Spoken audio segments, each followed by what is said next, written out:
പൗരോഹിത്യ ജീവിതത്തിന്റെ സുവർണ ജൂബിലി നിറവിൽ ഫാദർ ജോസ് ആലുക്കൽ CMI കൃതജ്ഞതാ ബലിയോടെ ആരംഭിക്കുന്ന ചടങ്ങുകൾ ജൂലൈ 26 നടക്കും. തുടർന്ന് നടക്കുന്ന യോഗത്തിൽ മത സാംസ്കാരിക രാഷ്ട്രീയ നേതാക്കൾ പങ്കെടുക്കും. പൗരോഹിത്യത്തിന്റെ 50 വർഷങ്ങൾ പൂർത്തിയാക്കുന്ന CMI സഭാംഗമായ ഫാദർ ജോസ് ആലുക്കയുടെ സുവർണ ജൂബിലി ആഘോഷങ്ങൾ ജൂലൈ 26 തീയതി രാവിലെ 10 മണിക്ക് കാലടി സെയിന്റ് ജോർജ് പള്ളിയിൽ കൃതജ്ഞതാ ബലിയോടെ ആരംഭിക്കും. തുടർന്ന് സെയിന്റ് ജോർജ് പാരിഷ് ഹാളിൽ വെച്ച് നടത്തുന്ന അനുമോദന യോഗത്തിൽ മത സാംസ്കാരിക രാഷ്ട്രീയ നേതാക്കൾ പങ്കെടുക്കും. US-ലെ ഉന്നത വിദ്യാഭ്യാസത്തിനു ശേഷം 1991 അങ്കമാലി വിശ്വജ്യോതി പബ്ലിക് സ്കൂളിന്റെ സ്ഥാപകനും പ്രിൻസിപ്പലുമായിരുന്ന അദ്ദേഹം Rajagiri high school Kalamassery, SH high school Thevara, saint Ephraim HSS Mannanam, Jeevas Aluva എന്നിവിടങ്ങളിൽ സേവനമനുഷ്ഠിച്ചിട്ടുണ്ട്. ഇടവക വികാരി ഫാദർ മാത്യു കിലുക്കന്റെയും ആലൂക്ക കുടുംബാംഗങ്ങളുടെയും നേതൃത്വത്തിലാണ് ചടങ്ങുകൾ സംഘടിപ്പിക്കുന്നത്. News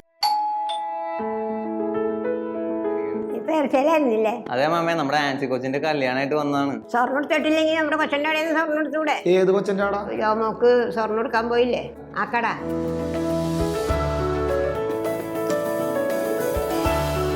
Paravur gold jewellery, north Paravur.